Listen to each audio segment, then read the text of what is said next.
Bharat. AB star news देख रहे हैं आप और मैं हूं आपके साथ पूजा चौरसिया।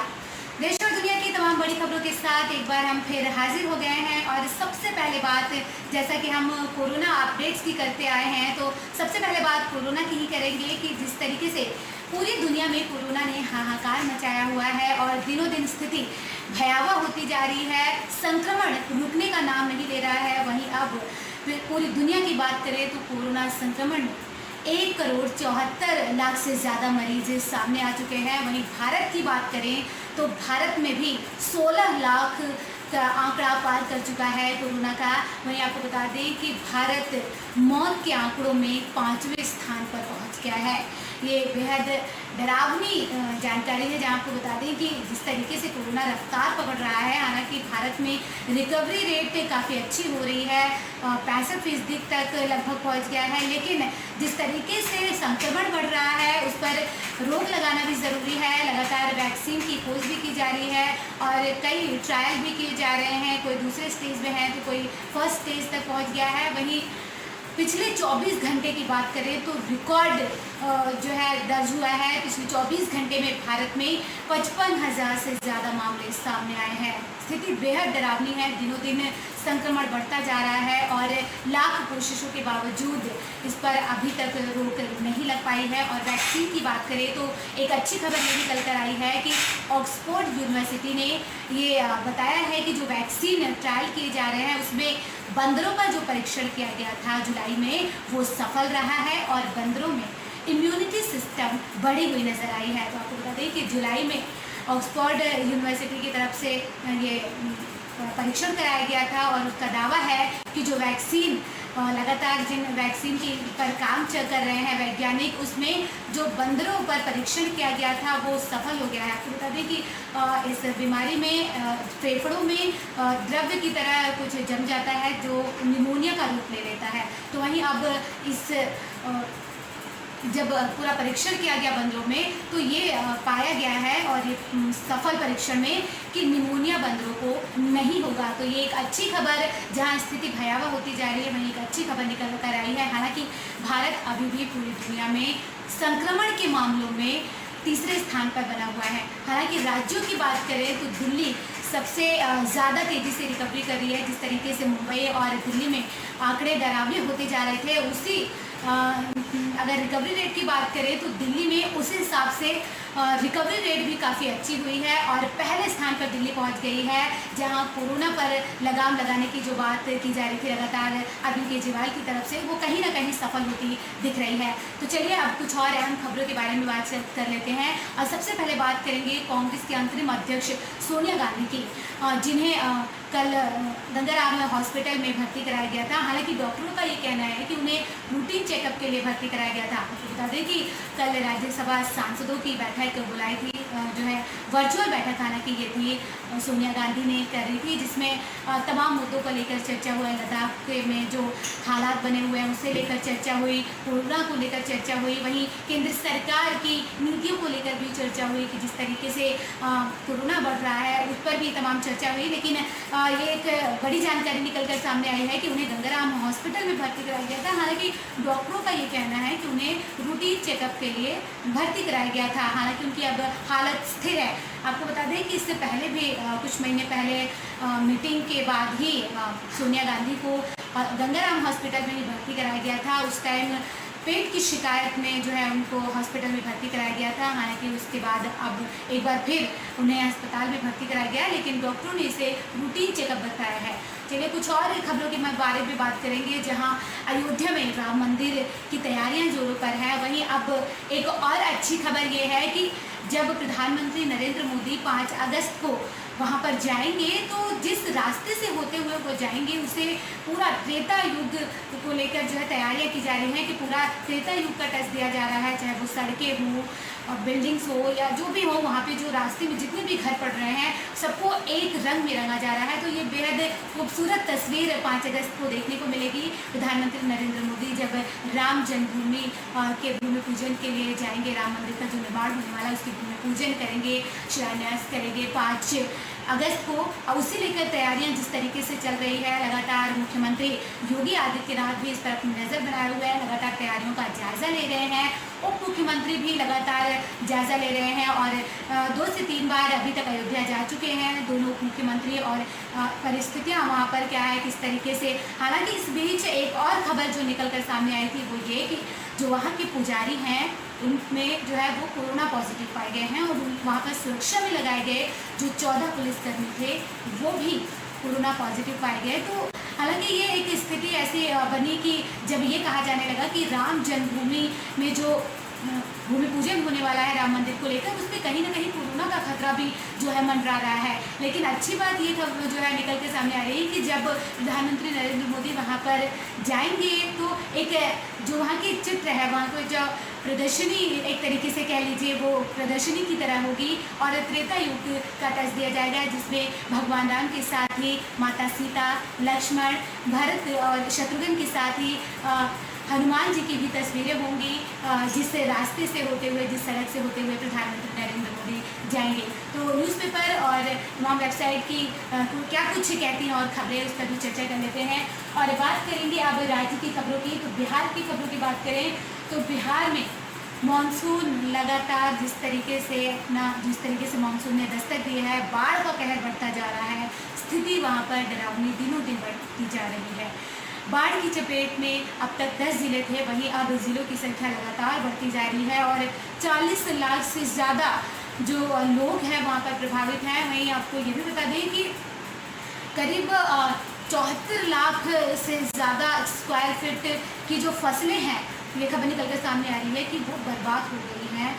पूरा पानी भर गया है, बाढ़ से तबाही मची हुई है। हालांकि राहत बचाव कार्य भी प्रशासन की तरफ से पूरी तरीके से की जा रही है। एनडीआरएफ की टीम, एसडीआरएफ की टीम लगातार जो है उन्हें राहत शिविर में पहुंचा रही है, तैनाती की गई है उनकी, वो लगातार लोगों को सुरक्षित स्थान पर पहुंचा रहे हैं। लेकिन बाढ़ अपना रौद्र रूप लेता जा रहा है, नदियाँ जो है वहाँ की वो रौद्र रूप लेती जा रही हैं, जिससे वहाँ के लोग डर के साए में रहने को मजबूर है। वहीं अब सिवान तक भी बाढ़ पहुँच गया है। करीब 972 पंचायतें जो है वहाँ पर वो बाढ़ की चपेट में आ गई हैं।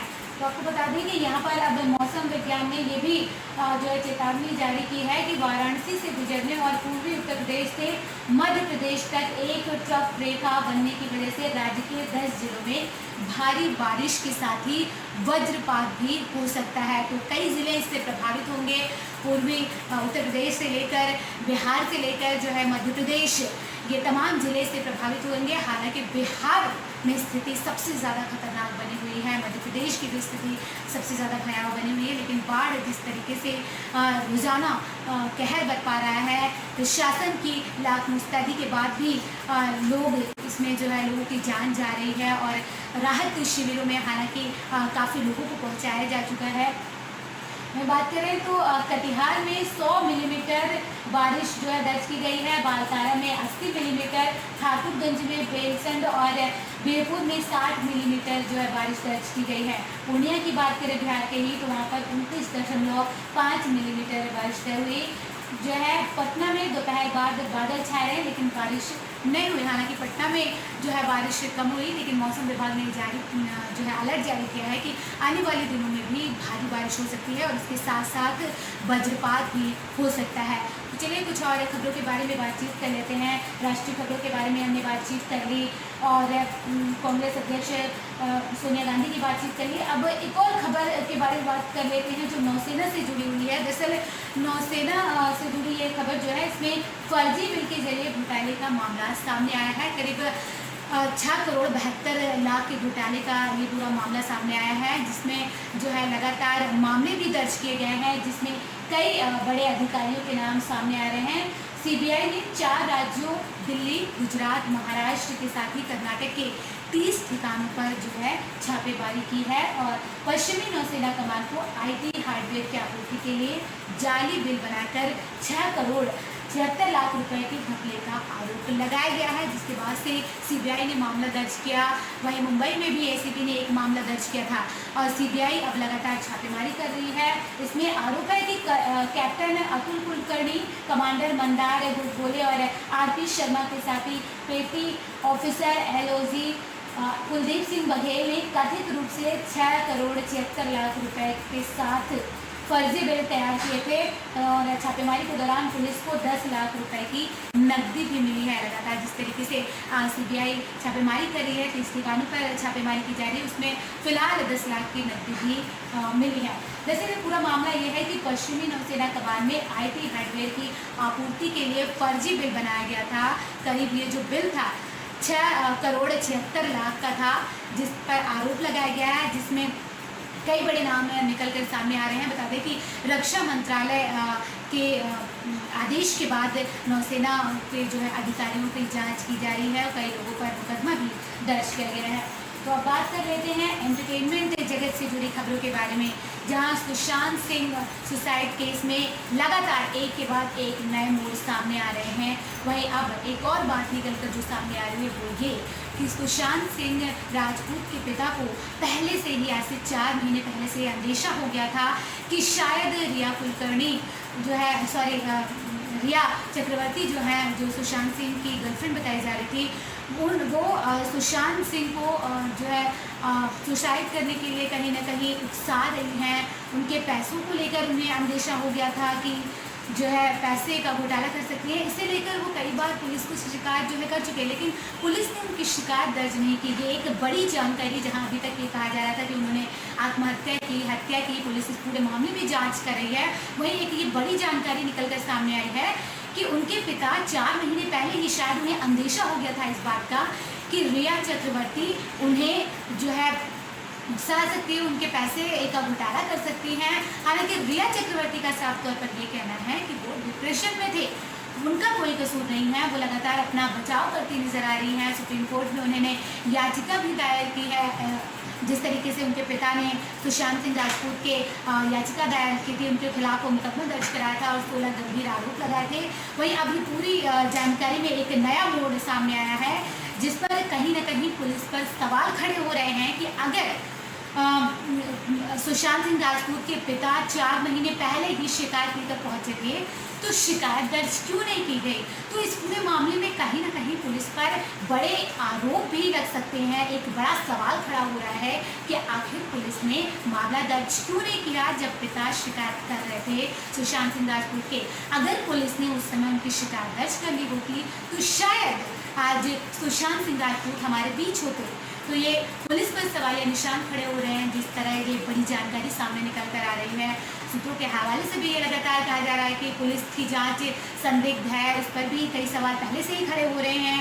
हालांकि सीबीआई जांच की भी मांग की जा रही है, बीजेपी भी लगातार सीबीआई की जांच की मांग कर रही है। वहीं रिया चक्रवर्ती की अगर बात की जाए, जिस पर सुशांत सिंह राजपूत ने के पिता ने जो है मामला दर्ज कराया, कई आरोप लगाए हैं, रिया चक्रवर्ती भी गृह मंत्री अमित शाह से सीबीआई जांच की मांग कर चुकी हैं। तो अब इस पूरे मामले में अगर देखा जाए तो कहीं ना कहीं पुलिस पर भी सवालिया निशान खड़े हो रहे हैं।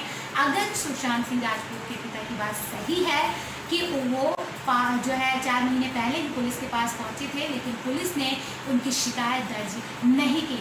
तो कुछ और खबरों के बारे में बातचीत करेंगे, जहां हमने राष्ट्रीय खबरों के बारे में आपसे बातचीत कर ली, राज्यों की खबरों के बारे में बातचीत कर ली, एंटरटेनमेंट जगत से जुड़ी बातचीत कर ली। तो अब जो है स्पोर्ट्स से जुड़ी कुछ खबरों के बारे में बातचीत कर लेते हैं, जहां भारतीय क्रिकेट टीम के पूर्व क्रिकेट विकप विजय दहिया ने हाल ही में महेंद्र सिंह धोनी के अंतर्राष्ट्रीय करियर के बारे में अपनी राय रखी है। जिस तरीके से महेंद्र सिंह धोनी का जो करियर रहा है उसे लेकर अपनी राय रखी है, और दहिया ने धोनी के करियर को लेकर चल रही तमाम चर्चाओं के बीच कहा है कि सिर्फ पूर्व कप्तान खुद ही जानते हैं कि वो क्या करना चाहते हैं। जैसा कई बातचीत निकल कर सामने आ रही थी कि वो क्या करना चाहते हैं, महेंद्र सिंह धोनी क्या नहीं। इसी बीच अब जो है दहिया का बयान सामने आया। उन्होंने कहा कि पूर्व कप्तान खुद जानते हैं कि उन्हें क्या करना है और क्या नहीं करना है। स्पोर्ट्स की एक वेबसाइट से बातचीत करते हुए उन्होंने कहा कि धोनी ने भारतीय क्रिकेट में बहुत ही योगदान दिया है और उसे हमेशा याद रखा जाएगा। ये बात दहिया ने कही है। दहिया ने कहा कि धोनी के दिमाग में क्या चल रहा है ये सिर्फ वही जानते हैं। उन्होंने कहा कि मुझे लगता है कि महेंद्र सिंह धोनी के साथ अगर कोई 30 साल भी रह ले तो वो इंसान नहीं जान पाएगा कि धोनी क्या सोच रहे हैं, आगे क्या करने वाले हैं। ऐसे हैं महेंद्र सिंह धोनी, जैसे कि उन्होंने अपने विचार रखे हैं महेंद्र सिंह धोनी के बारे में। टीम इंडिया के पूर्व कप्तान रह चुके हैं महेंद्र सिंह धोनी। ताकि कोई उनके साथ चाहे कितना ही वक्त बिता लो, चाहे 30 साल ही उनके साथ वक्त क्यों न बिता लिया जाए, लेकिन ये कह पाना बहुत ही मुश्किल है कि वो कब क्या सोच रहे हैं। तो राज्यों के से जुड़ी कुछ और अहम खबरों के बारे में बातचीत कर लेते हैं। बात करें कि हमने अयोध्या की बात कर ली, यूपी के बिहार की बात कर ली, तो अब जो है बात कर लेते हैं यूपी के बाद, जहाँ पर यूपी में विकास दुबे जो गैंगस्टर, कुख्यात गैंगस्टर था, जिसके जो मौत के बाद लगातार कई जो है मामले सामने आए, तो अब जय वाजपेयी और उसके 3 भाइयों पर गैंगस्टर एक्ट लगा दिया गया है। तो ये कुख्यात बदमाश विकास दुबे के खजांची जय वाजपेयी और उनके 3 भाइयों पर नजीराबाद पुलिस ने गैंगस्टर एक्ट के तहत कार्रवाई की है, और पुलिस ने जय वाजपेयी को बता दें कि पहले ही जेल भेज चुकी है। जिस तरीके से कुख्यात बदमाश विकास दुबे का पूरा मामला सामने आया था, जो है उनका एनकाउंटर किया गया, उसके बाद से लगातार शिकंजा कसता जा रहा है। यूपी पुलिस लगातार एक्टिव हो गई है और अपराध और अपराधियों पर लगातार एक्शन लेती जा रही है। इसी बीच अब उनके 3 भाइयों पर भी एक्शन लिया गया है, उन पर गैंगस्टर एक्ट लगाया गया है, उसके तहत कार्रवाई की गई है, और इसके साथ ही उनके खजांची जय वाजपेयी पर भी गैंगस्टर एक्ट लगाया गया। बता दें कि कानपुर के बिकरू गांव में 2 जुलाई को 8 पुलिसकर्मियों की हत्या के मामले में विकास दुबे की लगातार पुलिस जांच कर रही थी, जिसके बाद उसका एनकाउंटर किया गया, और पुलिस लगातार विकास दुबे के जितने भी साथी हैं उसके बारे में पता कर रही थी, तो उसे लेकर भी जो है बातचीत की। और अब लगातार बातचीत की बात कर रहे थे हम कि एनकाउंटर के बाद कई लोगों पर लगातार कार्रवाई कर रही है। तो फिलहाल के लिए स्टार न्यूज़ में फिलहाल इतना ही। देखते रहिए स्टार न्यूज़।